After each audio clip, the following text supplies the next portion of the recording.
എല്ലാ മുടുക്കു റോഡുകളിലുമുള്ള മഞ്ഞ് നീക്കം ചെയ്യുന്നു എന്നതാണ് ഇവരുടെ ഏറ്റവും വലിയ പ്രത്യേകത. ഈ മഹാപാപികൾ കാരണം കൊടും മഞ്ഞത്തും പണിക്ക് പോകേണ്ടി വരും ഗായ്. കാനഡയിലും കളക്ടർ ഉണ്ടായിരുന്നെങ്കിൽ ചറപറ അവധി കിട്ടിയേനെ. ഇവിടുത്തെ മിക്ക വൈകുന്നേരങ്ങളും ഏതാണ്ട് ഇതുപോലൊക്കെ തന്നെ ആയിരിക്കും. വീടിന്റെ മുൻവശത്തുള്ള മഞ്ഞ് അവനവൻ തന്നെ മാറ്റേണ്ടതാണ്. ഇതിനിടയിൽ നിന്റെ പുരയിടത്തിലെ മഞ്ഞ് എന്റെ പുരയിടത്തിൽ വീണു എന്നും പറഞ്ഞ് വേട്ടാവളിയന്മാർ തമ്മിൽ പൊരിഞ്ഞാടി. ഇവിടെ മനുഷ്യൻ മുട്ടുവേദന എടുത്തിരിക്കുമ്പോൾ അമ്മുമ്മമാരെല്ലാം പയറു വറുത്തതുപോലെ മഞ്ഞത്ത് കിടന്ന് വിരകുന്നുണ്ട്.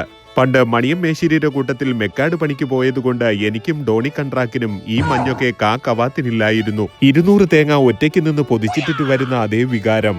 നിങ്ങൾ വിശ്വസിക്കില്ല എന്ന് എനിക്കറിയാം. എങ്കിലും ഞാൻ ഒരു തുണി ഉടുക്കാത്ത സത്യം പറയട്ടെ, ഞാൻ ചുമന്നു കൊടുത്ത് തമന്നെ പോലെ ആയിരിക്കുന്നു ഗൈസ്.